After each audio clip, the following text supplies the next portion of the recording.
E aí, galera, tudo certo? Bom, hoje eu tô aqui para compartilhar um pouquinho com vocês as evoluções que eu tive na prova de conceito do aplicativo do Family Lens que eu apresentei no LinkedIn alguns dias atrás e comecei a trabalhar então nessa prova de conceito dele. Então aqui só para dar uma geral para vocês do que se trata, né? A ideia inicial do aplicativo era como a gente atualmente tem muito grupo de WhatsApp, muita coisa que chega pelo WhatsApp, muito meme, corrente, screenshot, esse tipo de coisa, acaba que a memória do celular ela fica extremamente ocupada com muito conteúdo que não é realmente interessante para a gente. Só que no meio disso tudo, normalmente tem arquivos, tem fotos ou vídeos, alguma coisa assim, de momentos nossos de família que acabam sendo enviados também pelo WhatsApp por familiares nossos e que eu não gostaria de perder. São arquivos que eu gostaria de guardar e manter comigo. Então, fazer tudo isso de forma manual acaba sendo inviável pela quantidade de arquivo que chega. E deletar tudo de uma vez faria com que eu perdesse esses arquivos que eu não quero perder. Então, qual foi a solução que eu pensei inicialmente? Um aplicativo que pudesse identificar as fotos de família automaticamente para que eu possa escolher manter elas e deletar as outras tranquilamente, né? A ideia inicial, a princípio, era essa, né? Para pensar no fluxo que a gente poderia trabalhar, inicialmente eu fui para uma solução que a gente dividiria em duas fases. A primeira fase de enrolamento seria aí um cadastro de 3 a 5 fotos de cada familiar que eu quero que o aplicativo identifique, para que, com base nessas fotos, o reconhecimento facial possa gerar os embeddings delas, deixar esses embeddings salvos localmente para poder depois fazer uma varredura e comparar esses embeddings com cada uma das fotos que ele vai identificar na hora da varredura. Então, na fase 2 da varredura é onde ele vai escanear o álbum do WhatsApp, vai detectar os rostos, comparar esses embeddings e aí ele vai ou manter ou sugerir que a gente possa fazer essa exclusão. A primeira preocupação que passou pela cabeça foi: eu preciso que isso seja feito 100% no dispositivo, porque eu não quero correr o risco de ter que enviar arquivos de fotos minhas, de familiares meus, para fora do meu dispositivo sem saber exatamente para onde essas fotos estão indo. Então, a principal preocupação foi que isso tudo tinha que ser feito diretamente dentro do dispositivo para a gente não correr risco disso sair. Uma por conta até de Lei Geral de Proteção de Dados, né, que trata isso como dado sensível, e também para que a gente pudesse ter a opção de utilizar esse aplicativo de forma offline, em um momento que eu esteja sem internet. Partindo daí, então, eu fui para a definição da stack de desenvolvimento.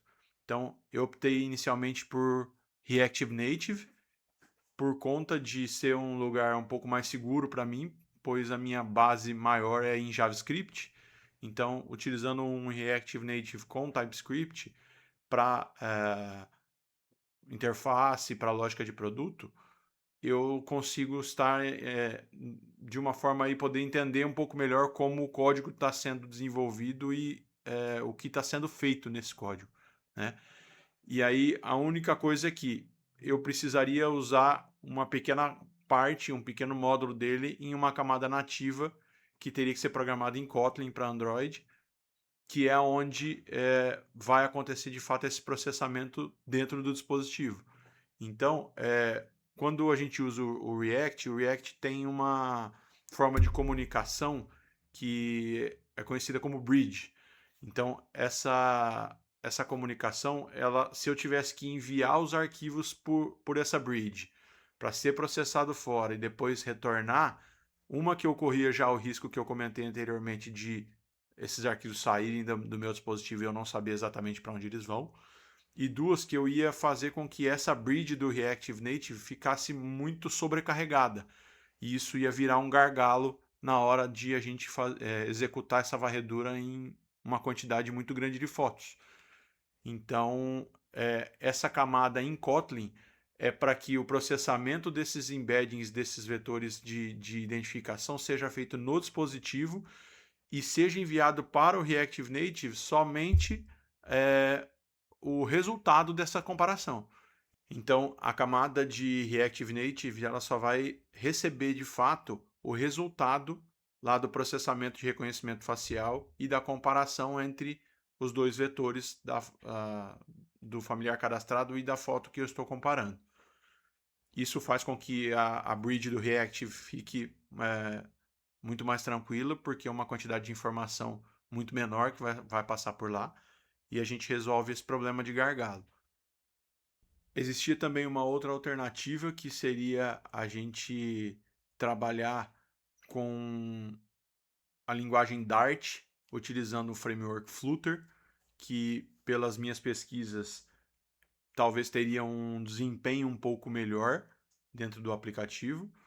Porém, como inicialmente a ideia era ver se o conceito funciona e se de fato isso funcionaria em produção, eu preferi, na hora de escolher a stack, ir pelo React, porque é um framework que eu sei trabalhar um pouco melhor. Então aí, se eventualmente a gente vê que de fato o conceito funciona e que o aplicativo é possível de funcionar em produção, então futuramente a gente pode estudar uma migração dessa stack para Dart com Flutter. Então aí a gente partiu para a escolha do modelo de reconhecimento facial. Eu fiz uma pesquisa até de certa forma extensa para entender quais modelos a gente tinha disponível e quais seriam viáveis para utilizar. Inicialmente eu resolvi tentar com o modelo do Mobile FaceNet, utilizando o motor do TensorFlow Lite, que é um motor do Google, que roda já direto no Android. Então, esse modelo ele tem um tamanho reduzido de 4 MB, ele gera embeddings de 512 dimensões. Por ser compacto, ele acaba sendo ideal para o mobile. Ele é open source, o que não geraria nenhum tipo de custo com licença. Roda em tempo real e é específico para dispositivos móveis. Pela pesquisa que eu tinha feito, a acurácia dele, em teoria, é de 99% na hora do reconhecimento facial. Então, ele parecia ser um modelo bem interessante para que a gente utilizasse para o nosso conceito aqui. Porém, algumas coisas estavam dando bem erradas. O que acontece? Quando essa comparação de reconhecimento facial vai ser feita, ela é feita através de uma métrica que eles usam, que é a distância cosseno. Então, pega-se aquele vetor de 512 posições que a gente viu anteriormente e faz-se um cálculo dessa distância cosseno entre os dois. E quanto mais perto de zero esse cálculo dá, via de regra, mais parecidos as duas fotos são. Baseado em pesquisas que eu já tinha feito na internet e também em testes que eu realizei de forma empírica aqui na hora de fazer a prova de conceito, eu cheguei à conclusão de que o gatilho ideal para que a gente disparasse a diferença entre as pessoas seria um gatilho de 0,6 nessa distância cosseno. Quando essa distância está abaixo de 0,6, na grande maioria das vezes indica de que a foto é da mesma pessoa que está cadastrada. Quando ela está acima de 0,6, normalmente é uma foto que não é da mesma pessoa.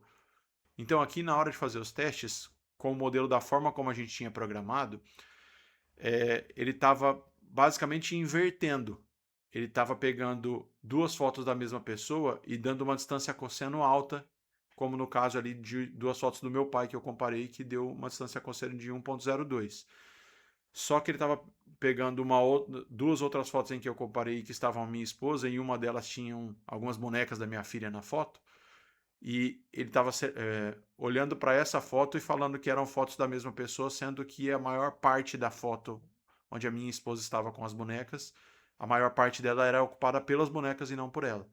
Então, aqui a gente foi tentar dar uma olhada no que estava sendo selecionado. E a gente acabou descobrindo que o rosto que estava sendo selecionado na hora de fazer a comparação facial estava sendo selecionado de forma incorreta. O que estava acontecendo era o seguinte: o aplicativo estava selecionando, na hora de selecionar o rosto, ele estava fazendo isso com uma lógica um pouco incorreta. Por quê? Nas fotos do meu pai que eu usei como exemplo, em uma das fotos ele estava em um evento onde atrás dele nessa foto tinha um banner. E nesse banner tinham alguns mascotes do evento que apareciam lá atrás nesse banner. A princípio, a forma de selecionar o rosto desse modelo, ele simplesmente selecionava o rosto pelo maior rosto na foto. E aí, como o banner atrás, o rosto do mascote era muito grande, ele acabava selecionando o rosto do mascote ao invés de selecionar o rosto do meu pai. Como a gente corrigiu isso? Ao invés de simplesmente selecionar é, pelo maior rosto, a gente pediu para que o aplicativo trabalhasse com uma área de confiança, que seria buscar os olhos da pessoa na foto, porque um mascote, por exemplo, que é desenhado num banner, ele não tem olho, pelo menos não um olho igual a um humano, né? A única alteração que nós fizemos nessa lógica foi, ao invés de simplesmente pegar o maior rosto, buscar pela área de confiança, que seria a área dos olhos, e aí a partir dela fazer o dimensionamento do rosto, que seria capturado pelo modelo. Aí nós caímos num segundo problema, que é basicamente a arquitetura do mobile face que a gente estava utilizando, ela é muito boa. Só que a versão que eu utilizei, depois de muita pesquisa e muito entendimento, a gente acabou descobrindo que o dataset no qual ela tinha sido treinada era um dataset ruim, ele era muito limitado por uma pequena quantidade de fotos ou fotos em situações somente ideal. Não eram fotos do dia a dia ali que você está em situações que não são situações de posição e de iluminação ideal, né? Então a gente acabou percebendo que, apesar da arquitetura do Mobile Face ser capaz de ter uma acurácia alta, esse modelo open source que eu utilizei foi treinado com esse dataset que era limitado.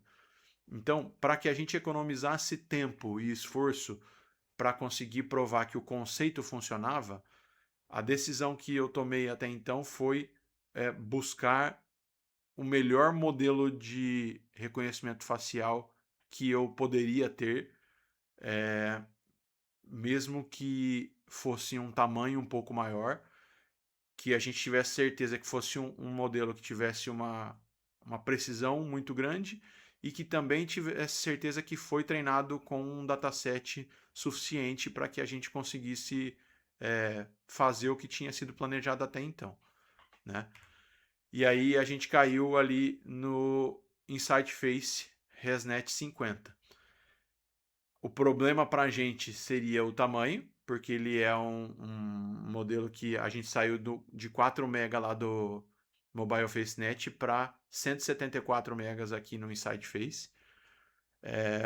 Mas ele também trabalha com vetor de 512 posições e ele usa o motor ONNX Runtime, que é uma biblioteca da Microsoft que roda nativamente também no Android, com suporte oficial. Então aí eu substituí o motor por esse motor por conta do modelo em que a gente ia utilizar. A gente verificou que ele foi treinado no dataset WebFace 600K, que tinha mais de 600 mil fotos ali para que ele pudesse fazer esse reconhecimento. Então entendemos que esse modelo conseguiria nos dizer, no fim das contas, se o conceito em si era possível de funcionar ou se seria inviável, de fato, partir para parte de desenvolvimento e de produção dele. Então, aí, com esse modelo, o primeiro problema que nós esbarramos foi pela questão do tamanho. Por quê?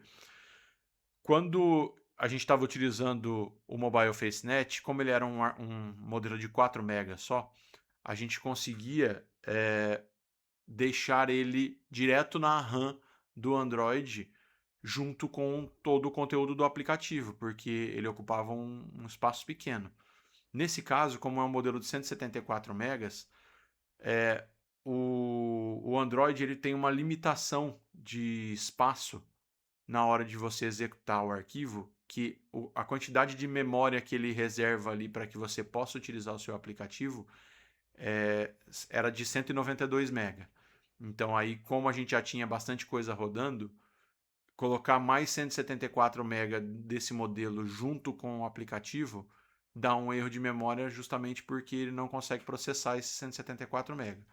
Então a forma que nós achamos para contornar essa limitação foi passando o próprio modelo diretamente para a memória do telefone e pedindo para o aplicativo acessar ele pelo caminho. Não é, lógico, a forma ideal para se trabalhar em produção, mas como a nossa intenção era somente provar que o conceito poderia funcionar, então na primeira execução a gente passava o modelo inteiro para o emulador do aplicativo, né, para a memória do celular, teoricamente. E aí, toda vez que a gente executa o aplicativo, ele entra buscando esse caminho, buscando o modelo lá pelo caminho, visto que ele já estava na memória, né? Então essa foi a forma que a gente achou aí para poder contornar esse problema.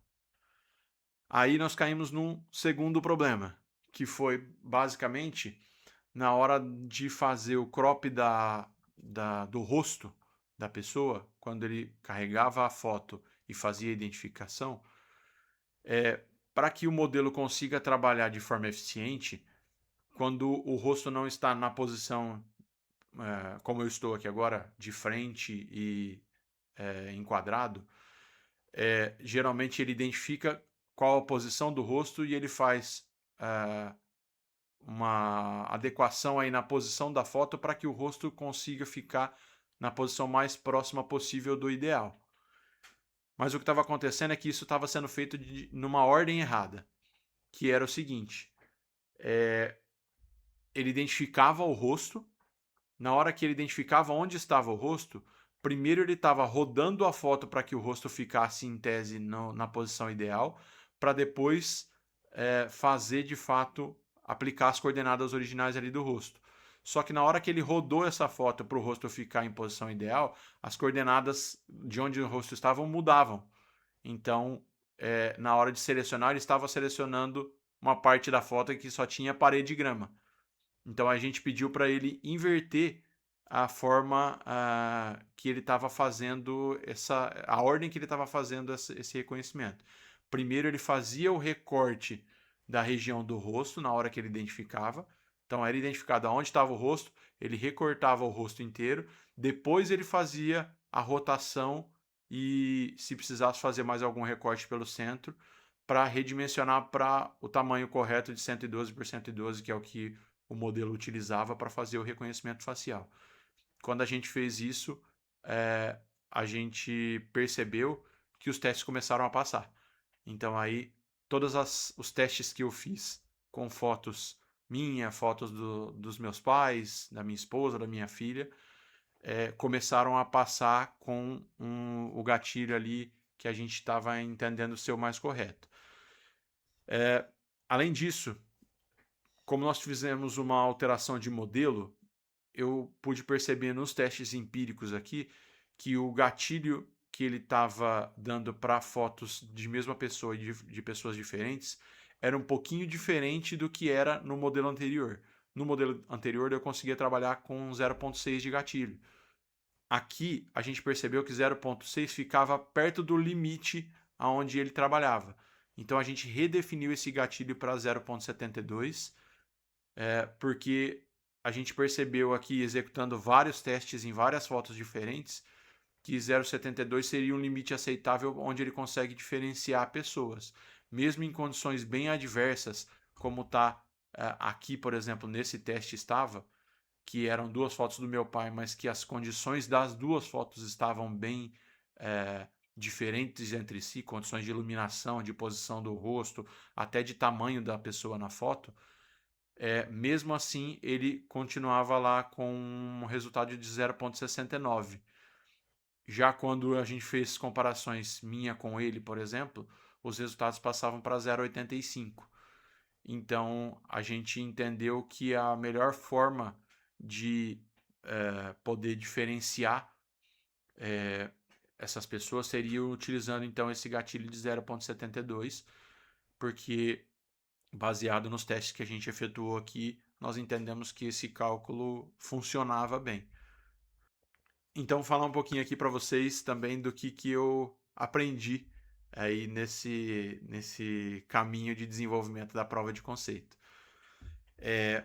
Em primeiro lugar, a questão de pré-processamento. A parte de pré-processamento da imagem ela é muito mais importante do que de fato parece. A forma como é selecionado o rosto, o alinhamento dele, o próprio canal de cor que ele utiliza, porque alguns modelos utilizam as cores do bitmap da foto em RGB, outras utilizam um padrão BGR.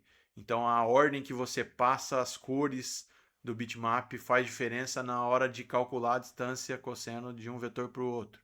Então são detalhezinhos pequenos que a gente, ao ir evoluindo no desenvolvimento aí e no entendimento principalmente de como esses modelos de desenvolvimento facial funcionavam, eu consegui ir entendendo um pouco melhor como esses detalhes funcionavam e como eles afetam o vetor embedding final, né?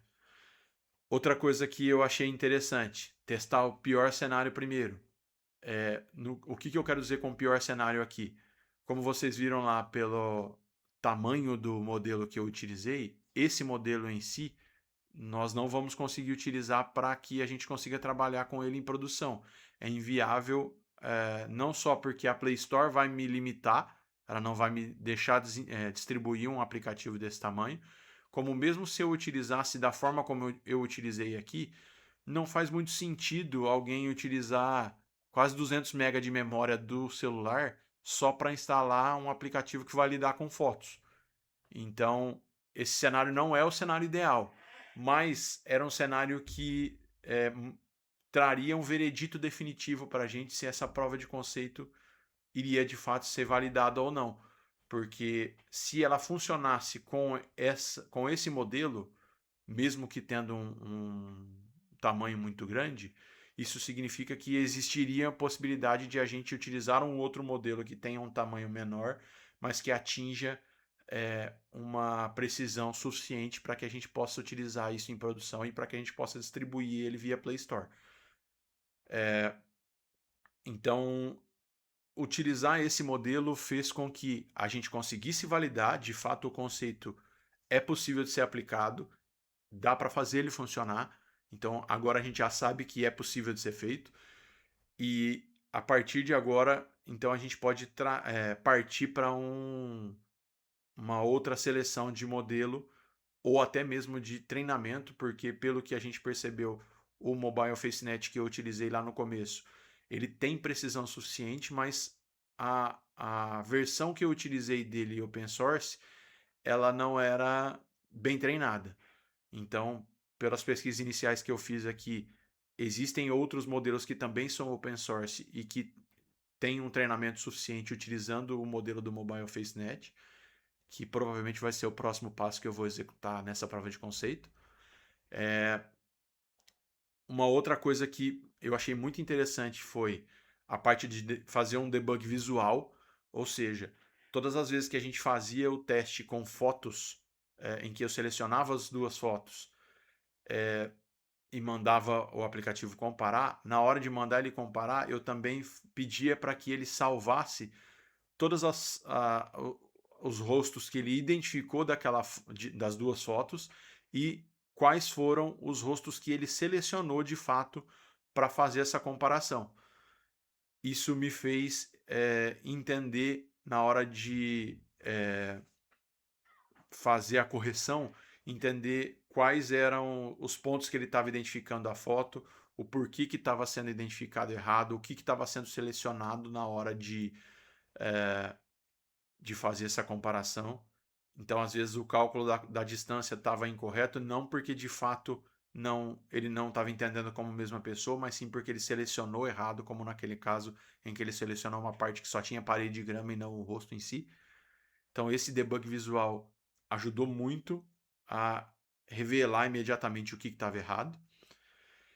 E, por fim, a parte de arquitetura versus treinamento dos modelos. A arquitetura do modelo é diferente do treinamento do modelo. Então, um bom modelo que tenha um treinamento ruim tem menos probabilidade de funcionar do que um modelo mais simples, mas que seja bem treinado.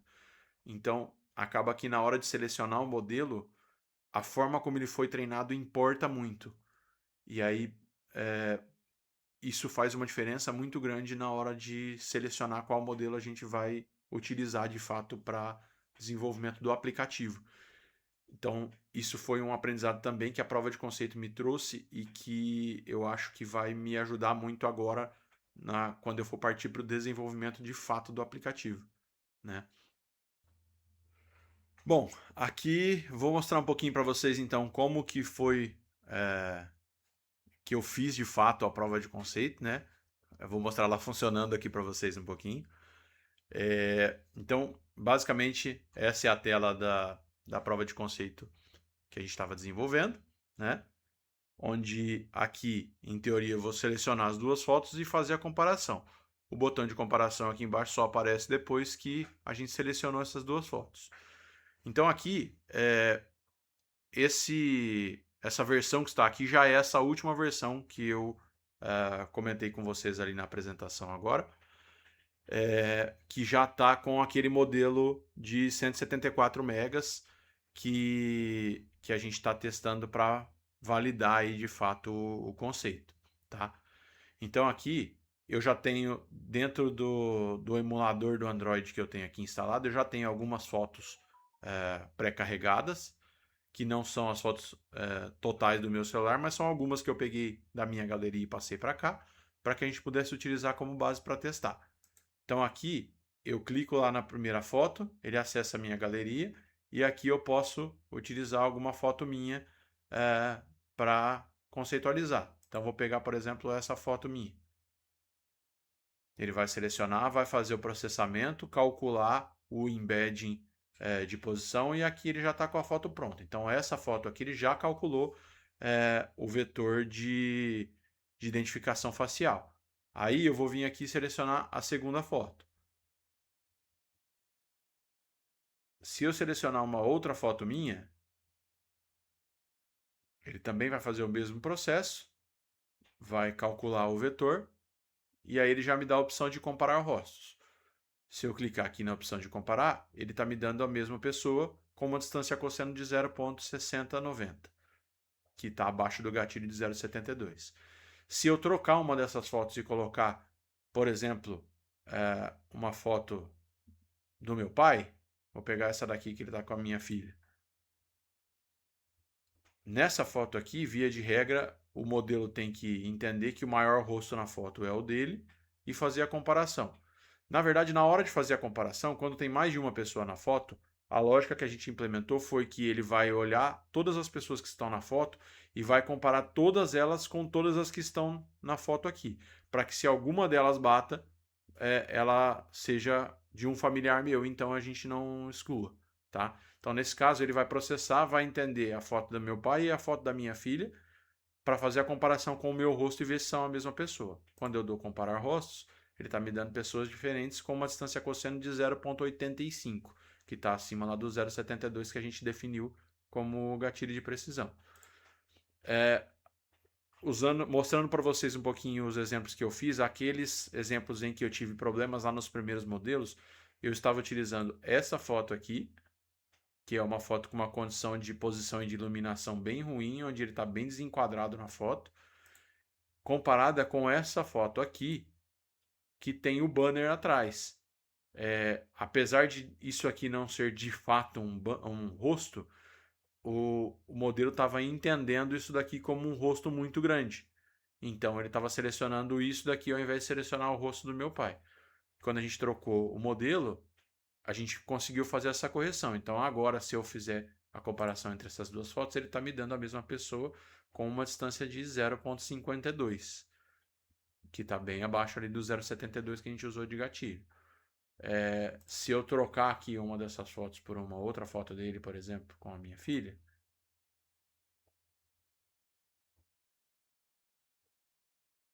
a gente vai ter também mesma pessoa com uma distância de 0,51.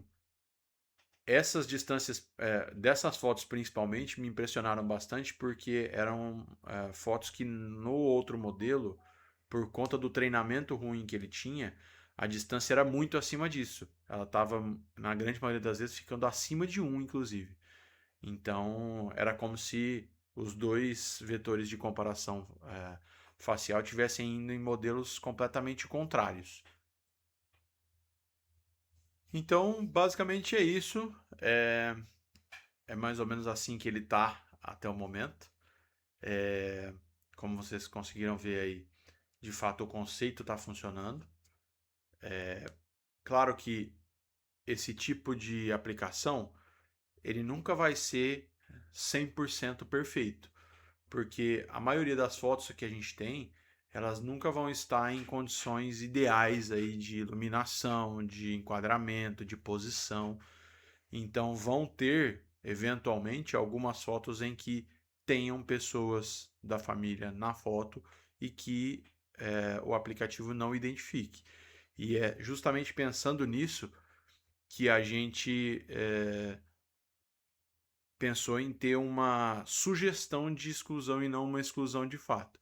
Porque uma vez em que ele sugeriu fotos que foram marcadas para exclusão, eu posso dar uma passada de olho, um pente fino por cima rápido, para identificar se ali no meio tem alguma foto de algum familiar meu que eu quero manter e retirar ela dessa marcação de exclusão, para que eu possa manter ela.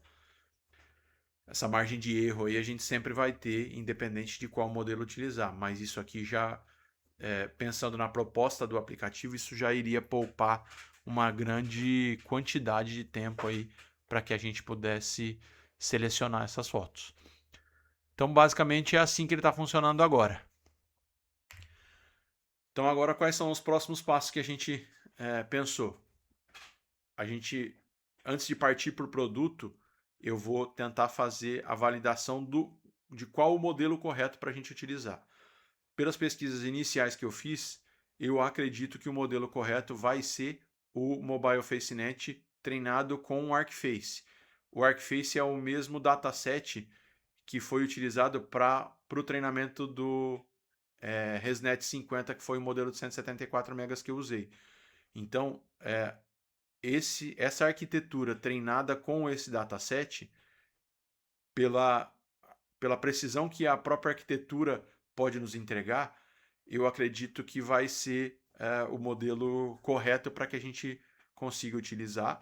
E aí, se isso funcionar da forma como eu espero, nós teremos um modelo aí de aproximadamente 4 MB também, que vai possibilitar com que a gente consiga desenvolver de fato o aplicativo e trabalhar com ele em produção, distribuindo ele pela Play Store.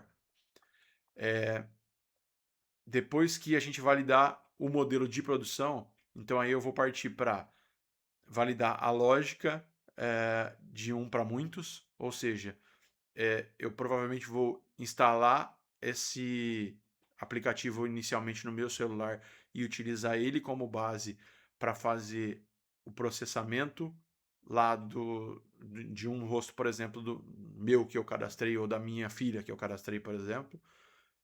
Ele fazia a varredura de fato em todas as minhas fotos do WhatsApp, identificar quais eram, por exemplo, as fotos que estavam a minha filha e quais não estavam. Então, depois vai ser essa lógica que nós vamos validar. E aí, então, a gente vai partir para a parte de desenvolvimento de fato do aplicativo, que é construir a parte de enrolamento lá onde a gente vai cadastrar os familiares, e a gente vai cadastrar de 3 a 5 fotos por familiar. Construir a parte de varredura do WhatsApp e depois partir para a revisão e para a parte de testes do aplicativo em si, para que a gente garanta que ele esteja funcionando aí com o mínimo de bugs possível e tendo um resultado aceitável aí no final. Então esses são os próximos passos. Isso foi tudo que eu tive de resultado até agora, né? Tá sendo uma jornada bem interessante porque eu jamais imaginei pesquisar sobre isso tudo e entender melhor como é que isso tudo funcionava, e isso tem sido um conhecimento muito interessante de adquirir. E basicamente é isso. Se você gostou aí do conteúdo, deixa um curtir aí pra gente. Troca uma ideia nos comentários também para me falar o que vocês acharam. É, se alguém já trabalhou com algum modelo de reconhecimento facial e tiver dicas para nos dar, todas as dicas são bem-vindas. E quando a gente conseguir então partir para esses próximos passos, eu volto aqui para poder compartilhar com vocês um pouco mais como isso aconteceu e como se desenrolou, ok? Obrigado por assistir até aqui, obrigado por estar aqui comigo. Um grande abraço e valeu!